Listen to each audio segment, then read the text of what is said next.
우리 옆에 분하고 인사 나누겠습니다. 그리스도의 평화가 함께하기 원합니다. 앞뒤 좌우로 인사하시고요. 그리스도의 평화가 함께하십니다. 2층에도 계시는데 그리스도의 평화가 함께하기 원합니다. 오늘 말씀 제목이 하나님 나라 발견하기라는 제목으로 말씀을 나누려고 합니다. 오늘 송 집사님 찬양을 통해서 마음이 굉장히 편안해졌어요.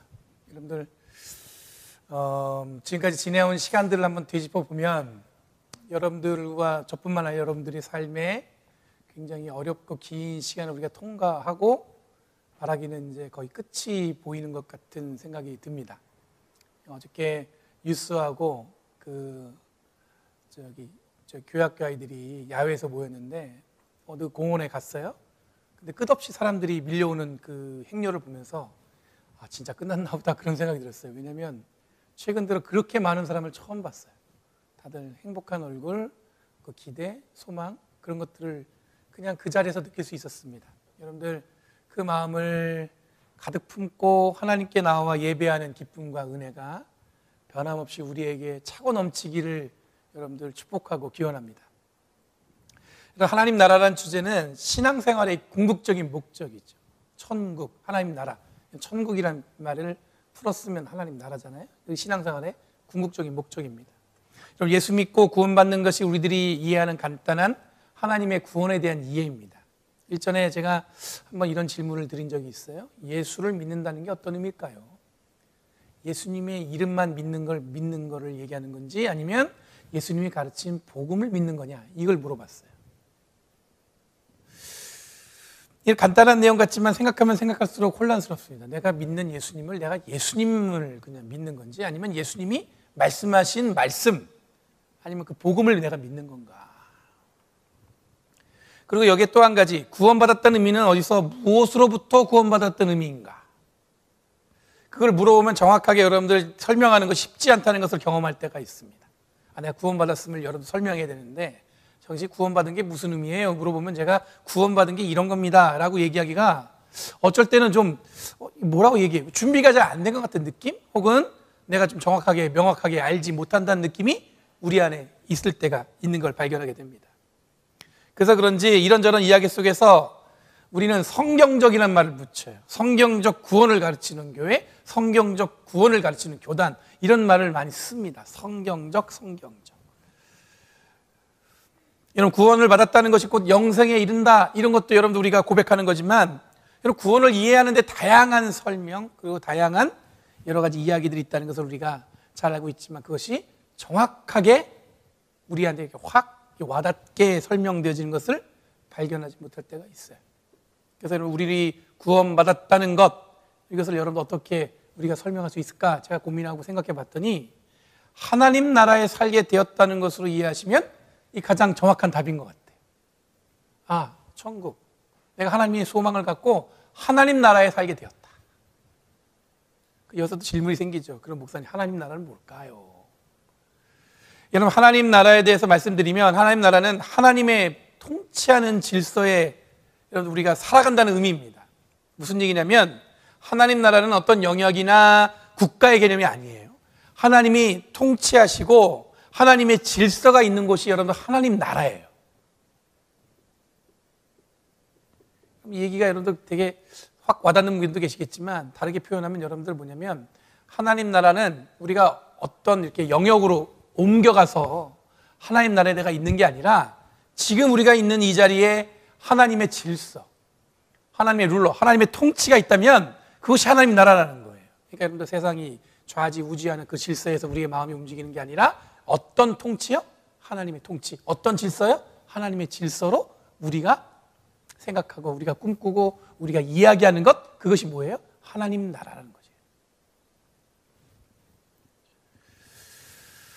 여러분 예수님이 우리에게 복음을 전하셨다고 이야기합니다. 여기서 말하는 복음은 하나님의 통치에 대한 이해, 즉 하나님의 질서에 대한 이야기를 말하는 것입니다. 이전까지 움켜쥐고 있던 힘 있는 것들에 좌지우지 않고 그거에 우리의 마음이 움직이지도 않고 예수 그리스도의 복음을 통해 하나님의 새로운 질서에 속하는 것이 우리가 이야기하는 하나님의 행위예요. 그러니까 여러분 예수 믿는 사람은 뭐가 달라요? 움직이는 에너지가 다른 거예요. 우리가 세상과 다르다. 맨날 이런 얘기 하잖아요. 예수 믿는 사람 조금 구별됐다. 조금 다르다. 그 얘기는 무슨 얘기냐면 세상이 움직이는 그런 힘에 우리가 움직이는 존재가 아니라 하나님이 통치하는, 하나님이 질서를 만드신 그 일에 우리의 몸과 마음이 어떻게 되는 거야? 움켜쥐움 받아서 그거에 따라 살아가는 것을 우리가 뭐예요? 예수 믿는 자, 그리고 그걸 통해서 얻게 되는 하나님 나라, 이렇게 고백할 수 있다는 겁니다. 여러분, 예수를 믿으면 구원받는다는 것, 즉 하나님 나라, 하나님 질서에 속하게 된다는 의미는 또한 예수님이 가르치고 선포하신 것을 여러분 우리가 믿음으로 성취하는 겁니다. 여러분, 믿음에 대한 우리들의 이해는 신뢰 개념에 가깝게 이해할 경우가 있죠. 믿음. 근데 여러분들 이건 분명히 이게 정확한 얘기인지 모르겠지만 우리들은 가끔 이런 얘기 있죠. 오빠 믿지? 이런 얘기. 여기 계신 오빠들 그런 얘기 해준 적 있어요? 없어요? 너무 오래전에 오빠여가지고 잘 기억이 안 나시는 분 계실지 모르겠는데 오빠 믿지? 노래도 있어요. 오빠 한번 믿어봐, 뭐 이런 노래도 있잖아요. 그러면 여러분들 그런 믿음하고 예수님 믿는 믿음하고 다르다는 걸 우리가 알고 있죠. 이걸 혼돈하시면 안 돼요. 오빠 믿는 거하고 예수님 믿는 거하고 이 다르다는 거를 정확하게 못 느끼시면 안 돼요. 여러분, 오빠 믿지는 오빠 한번 믿어봐, 이거는 여러분들 뭐냐면 믿음이 안 가지만 믿어주는 거예요. 이 남자들이 착각하는 건데 여성분들이 그냥 믿어주는 거예요. 내가 알지, 부족하지만 그래도 믿어주는 거예요. 이게 그냥 우리가 얘기하는 그쪽의 믿음이고, 여러분 예수님을 믿는다는 것은 여러분도 뭐냐면 처음 말씀드린 것처럼 예수님에 대한 믿음, 예수님이 가르친 복음에 대한 믿음을 여러분 혼동할 필요가 없는 것이 뭐냐면 예수님을 믿는 믿음은 전적인 믿음, 즉 모든 것을 믿는 것을 말하는 거예요. 그래서 믿음은 말의 고백으로 끝나는 게 아니에요. 내가 믿습니다, 이걸 끝나는 게 아니에요. 제가 예수님 믿어요, 이걸로 끝나는 게 아니라 삶으로 살아내야 하는 것이 바로 이런 이유 때문에 그래요. 여러분, 우리가 예수님 믿습니다, 그 얘기는 뭐냐면 예수님의 믿음을 통해서 예수님처럼 이 세상에서 살겠다고 결심하는 거죠. 그리고 마음으로 결심만 하는 게 아니야. 어떻게 해요? 삶으로 살아야 하는 거죠. 그리고 요즘에 근처에 젊은 청년들이 많이 모이는 한 교회가 그 레딧이라는, 저는 몰랐어요. 레딧이라는 그 포털 사이트가 있는데 거기서 그 정말 많은 청년들이 모여요. 근데 영적 학대에 대한 이슈로 논란이 되고 있습니다. 이제 고등학교 졸업하고 이제 대학을 이제 어떻게 보면 집을 떠나서 와서 공부하다 보니까 채워지지 않는 부족감, 또 어려움, 공부하는 게 또 좀 쉽습니까? 어렵습니까? 되게 어렵잖아요. 그러다 보니까 이 교회 공동체 안에서 이제 굉장히 훈련을 받으면서 거기서 위로를 받고 많이, 그러다 보니까 청년들이 많이 모이는 교회가 된 것 같아요. 그런데 그 얘기가 제가 다 읽지 못해서 너무 많은 이야기들이 있어서, 근데 그 교회 공동체 생활하면서 남성이 여성을 주도해야 된대. 무슨 얘기냐면 데이트를 하고 싶잖아요. 내가 저 사람과 이성을 사귀고 싶으면 여자는 절대로 고백하면 안 된대. 남자가 고백할 때까지 기다려야 된다는 거예요. 제가 이게 신앙하고 무슨 상관이 있을까, 이런 의문이 들었어요. 이런 얘기를 왜 하는 것일까? 그런데 이 교회 특징은 이 전적인 헌신을 강조합니다. 실제로 그렇게 하는 청년들이 이 교회의 멤버가 되기 위해서는 4년이라는 시간을 기다려야 돼요. 그냥 멤버가 되는 게 아니에요. 4년 동안 지지고 볶고 함께 지내도 쉽게 우리 교회 멤버가 아니라는 거예요. 그 멤버가 4년 있다가 된 다음에 조금 더 지나면 리더로 그 자리로 올라간다는 거예요. 그리고 나중에는 각 주마다 캠퍼스 앞에 이 교회를 개척하면은 직장을 옮겨서라도 그곳에 가서 헌신한다는 거예요. 제가 그 얘기 들으면서 제가 어떤 마음이 드냐면, 요즘에 그런 젊은 청년들이 있을까? 이런 생각해 보세요. 자기가 멀쩡히 다니고 있는 직장을 제가 저기 시애틀에 교회를 개척하기 위해서 이 직장을 그만두고 저쪽에 잡을 잡아서 간다고 생각하면 부모님은 어떤 마음이겠어요? 아니, 저게 잘 다니는 직장을 대학 그만두고 교회를 개척하러 거기 올라간다고? 제가 그렇게 고민하는 부모들을 몇 분 만나봤어요. 제가 전에 사역하던 교회에서도 그런 부모들이 와서 고민을 상담하는 얘기를 들었었고, 제가 어디 설교 갔다가도 그 교회에서 부모들이 그 고민하는 것을 들은 적이 있습니다. 한편에 목회자 입장에서는 여러분들 되게 정말 대단하다, 그렇게 헌신적인 청년들을 길러내는 게 얼마나 훌륭한가, 이런 마음이 들었는데, 여러분 제가 그 공동체를 보면서 어떤 생각이 또 들었냐면, 이번에 문제가 불거지면서 이 훈련시키는 방향은 일방적인 방향, 순종을 여러분도 어떻게 보면 신앙 좋은 것으로만 받아들이는 거예요. 질문하지 않는 게 순종이라고 이야기하는 거예요. 그러니까 질문하지 않는 게 뭐예요? 믿음 좋다고 얘기하는 거예요. 여러분, 질문 없는 신앙생활, 그리고 어떤 것보다도 선명한 구원의 방향이 드러나야 좋은 믿음을 가지는 것이고 좋은 신앙을 가지는 것이라고 생각하는 것 같습니다. 뭔가 이렇게 분명해야 돼. 확 눈에 딱 띄어야 돼. 아, 이렇게 해야 구원받는 거구나. 이렇게 해야 믿음이 좋다는 걸 느끼는구나. 그렇게 생각하는 것 같아요. 그런데 늘 경험하는 것이지만 여러분들, 선명한 구원관, 명확한 믿음이라는 것은 그 이상을 경험하게 되는 하나님의 또 다른 역사에서는 침묵할 수밖에 없어요. 늘 분명한 것 같았는데 여러분들, 분명하지 않게 드러나는 하나님의 뜻, 하나님의 방향이 우리가 발견할 때가 있잖아요. 그럼 그거에 대해서 우리가 응답할 수가 없어요. 요즘 저는 우리 아이들을 보면서 이게 내가 키운 자식인데도 너무 잘 모르겠다는 생각이 들어요. 아니, 어떻게 제가 저런 생각을 할까? 깜짝 놀라요. 와, 내가 키웠는데 잘 모르겠어요. 아마 같이 함께 살지만 배우자에 대해서도 명확하게 잘 모르겠다고. 내가 평생 당신하고 살았는데 아직도 난 잘 모르겠어. 제 얘기가 아니고요. 그렇게 이야기한 분도 있을지도 모르겠어요. 근데 생각해 보니까 저 자신에 대해서 잘 모를 때가 있는 것 같아요. 내가 나를 잘 모르겠어. 내가 어떤 사람인지 내가 잘 모르겠단 말이죠.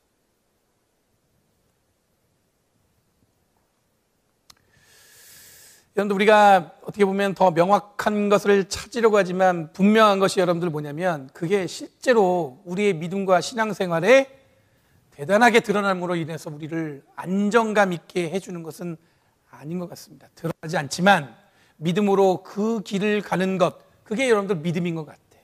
이에 대해서 바울은 고린도후서 5장에 뭐라고 얘기하냐면, 명확하게 드러나는 것을 소망하며 사는 것이 그리스도인의 삶이 아니라 눈에 보이지 않는 것을 위해 살아가는 것이 주님을 기쁘게 하는 사람이라고 고백하고 있어요. 이 바울은 깨달은 거예요. 뭔가 이렇게 명확하게 드러난 것처럼 우리가 살아가는 것 같지만 실제로는 우리는 한 치 앞도 확인할 수가 없어요.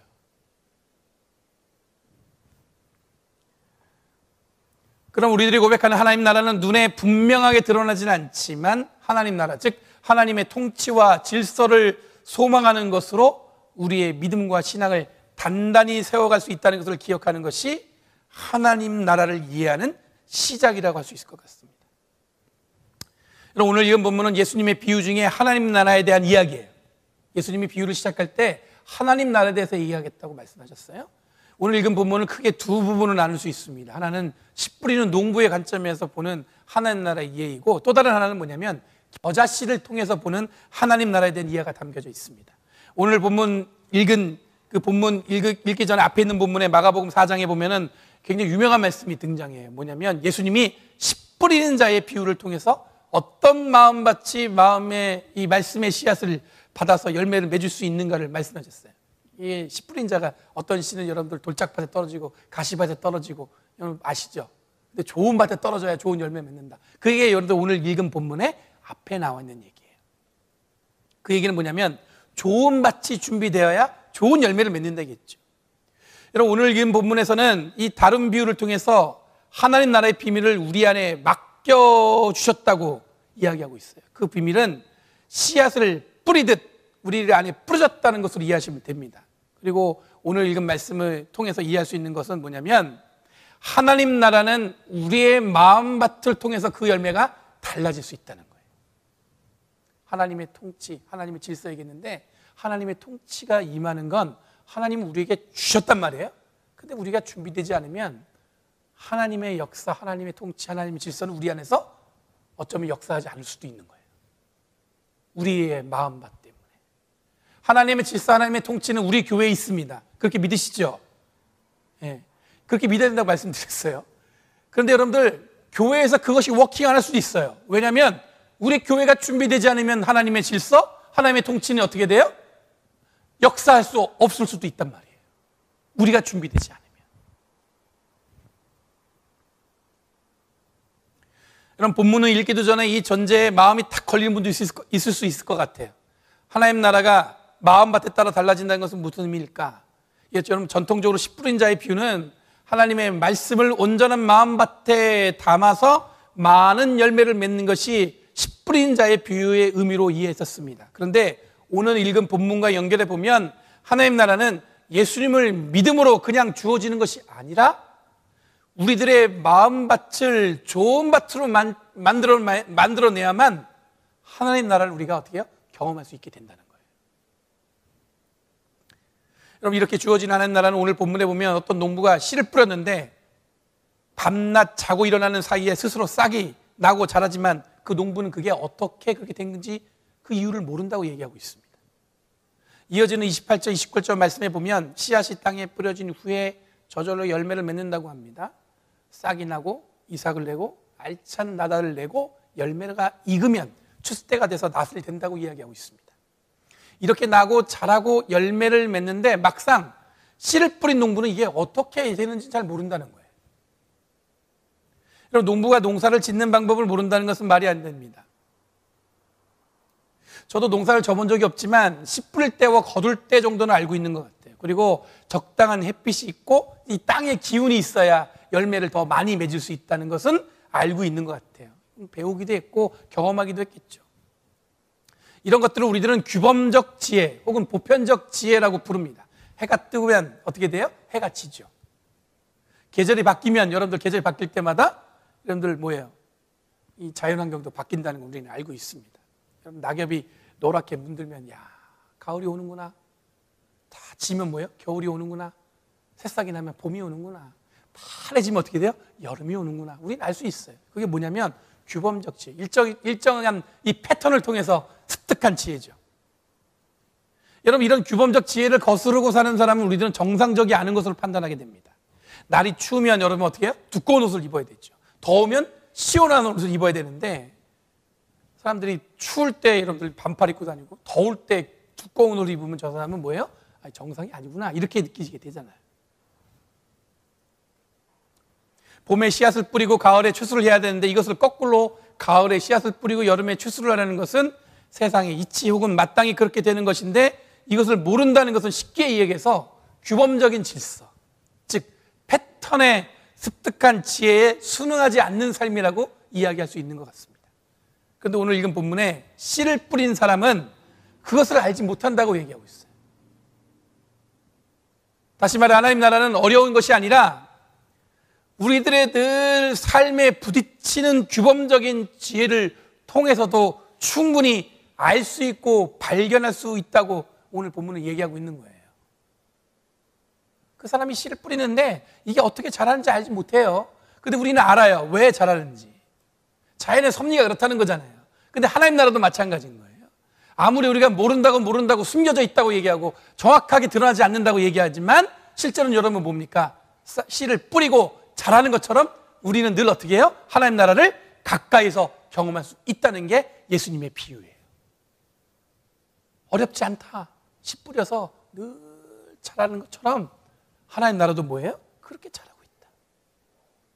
여러분, 이 본문을 우리들은 굳이 종말론적 관점을 통해서 이해하는 분들이 있습니다. 이 알곡과 가라지 비유 때문에 이 추수의 개념 때문에 혼돈하는 분들이 있는데 씨를 뿌리고 추수할 때까지 일련의 과정은 말 그대로 우리들이 경험하는 자연의 섭리이며 규범적인 지혜로 당연히 알 수 있는 과정을 설명하는 것이지 그 이상의 이야기를 하는 것이 아님을 기억해야 됩니다. 하나님 나라는 복잡하지 않고 우리들이 경험하는 씨를 뿌리는 시간부터 추수할 시간까지를 발견하는 것처럼 하나님 나라가 우리 안에 어떻게 해요? 가까이 있다는 거예요. 가까이 있다는 거예요. 그럼 30절에 예수님이 또 다른 이유로 어떻게 하나님 나라를 이야기할 수 있을까 하시면서 말씀하신 비유가 바로 겨자씨 비유입니다. 이런 겨자씨는 세상의 어떤 씨보다 작다는 것으로 여러분들 오늘 비유는 예수님이 시작하고 있어요. 겨자씨를 예수님이 설명한 거는 그냥 겨자씨가 중요한 게 아니에요. 겨자씨처럼 세상에 아주 작은 씨앗을 예수님이 그냥 비유로 설명하시는 겁니다. 예수님은 지금 하나님 나라를 설명하기 위해서 겨자씨라는 씨앗 중에서 가장 작은 씨앗을 통해서 비유로 하나님 나라에 대해서 설명하고 있다는 의미예요. 이 작고 작은 씨앗인 겨자씨가 땅에 심겨지면 나중에는 어떤 풀보다도 더 큰 가지를 뻗어서 새들이 그 안에 쉼을 얻을 수 있다고 얘기하고 있습니다. 그럼 실제로 겨자씨는 우리들이 아는 좁쌀보다도 작은 씨라고 얘기하는데, 심어서 나고 자라면 제법 큰 나무가 되어서 새들만 거기서 깃들며 사는 것이 아니라 그 그늘에 쉼을 얻을 수 있대요. 굉장히 크게 자라는 거예요. 씨앗은 요만했는데. 하나님의 나라는 이 겨자씨와 같다고 한 이유가 뭐냐면, 작고 보잘것없는 것을 여러분들 어떻게 만들었어요? 누군가에게 쉼이 될 수 있고 누군가에게 그늘을 제공할 수 있는 큰 나무로 만들어 가신다는 거예요. 이게 바로 하나님 나라라는 거예요. 여러분, 세상에 어떤 씨보다 작다로 시작하는 겨자씨 비유를 통해서 예수님은 하나님 나라에 대한 선입관 혹은 오해를 지적하고 있습니다. 하나님 나라는 굉장히 거창하고 여러분들 굉장히 요란하게 여러분들 우리에게 다가올 것처럼 하지만, 하나님 나라는 어떻게 해요? 작은 씨앗과도 눈에 보이지 않는 것을 통해서 이루어지고 만들어 가신다는 거예요.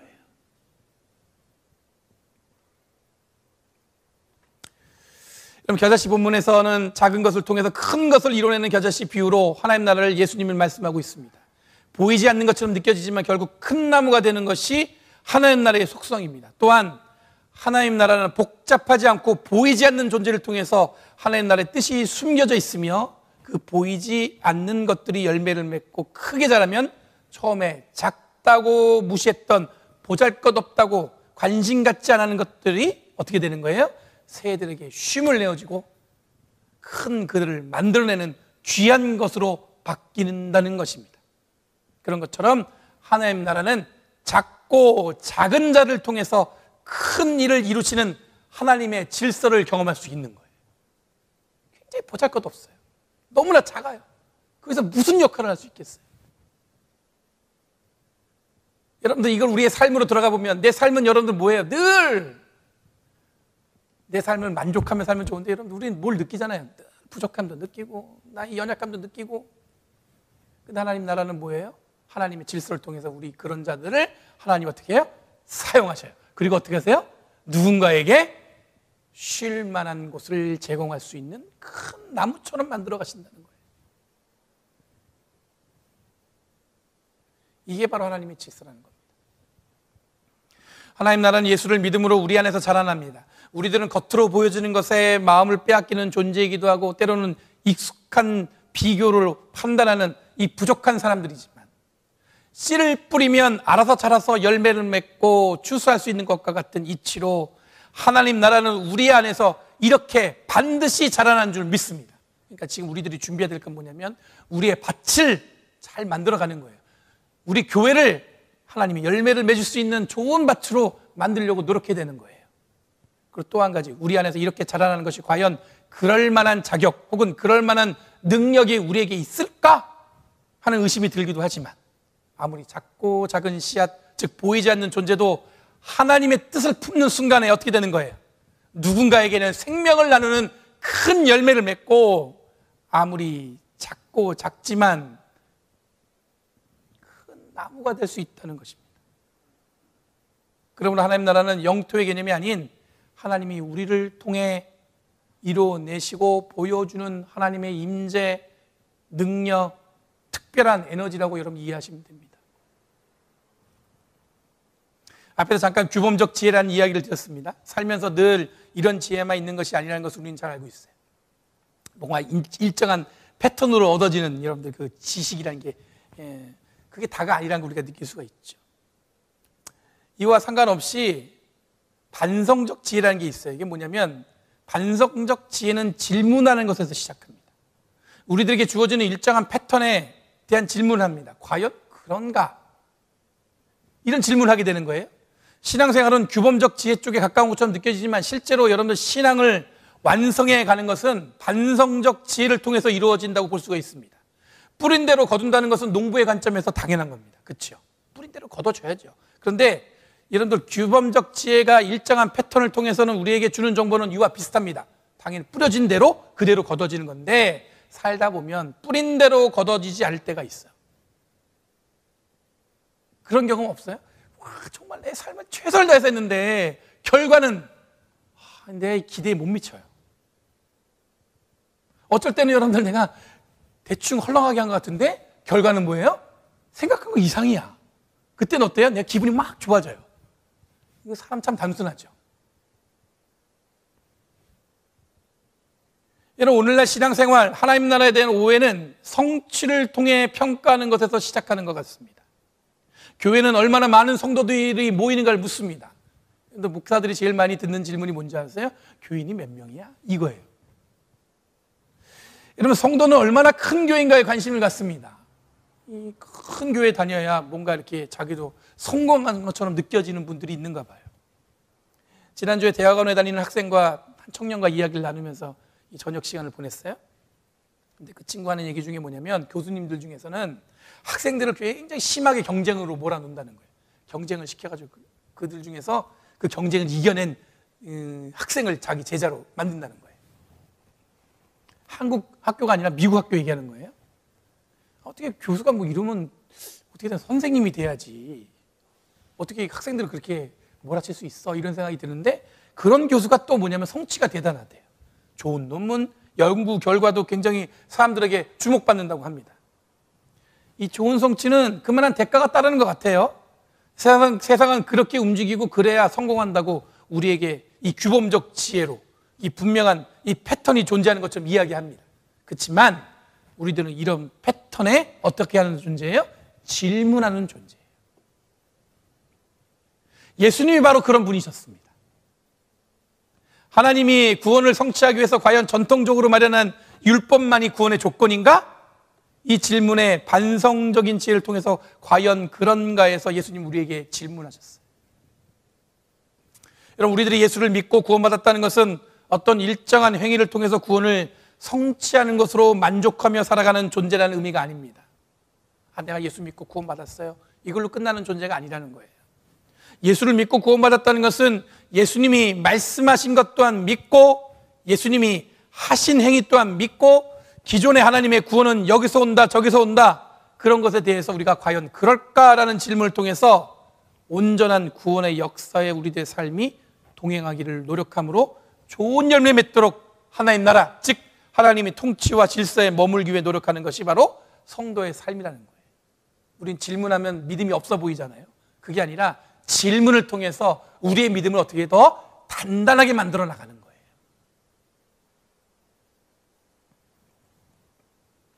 오늘 말씀을 통해 예수님이 말씀하십니다. 하나님 나라는 일상적인 삶에서 경험할 수 있습니다. 우리들이 생각하는 것보다 작고 보잘것없는 것을 통해서 큰 열매를 이루어내시는 것을 통해서 하나님 나라를 이해할 수 있어야 됩니다.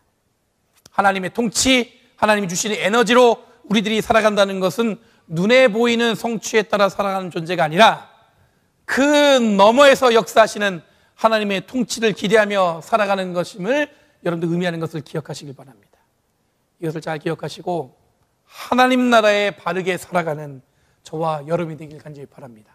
주님이 분명히 우리 안에서 역사하시고 통치하시고 그 질서 가운데 이 자리에 계십니다. 어떻게 열매 맺는 건 어떻게 되는 거예요? 우리의 마음밭을 갈아엎듯 우리 교회를, 여러분의 자신을 잘 갈아엎으셔야 된다는 얘기예요. 기도하겠습니다.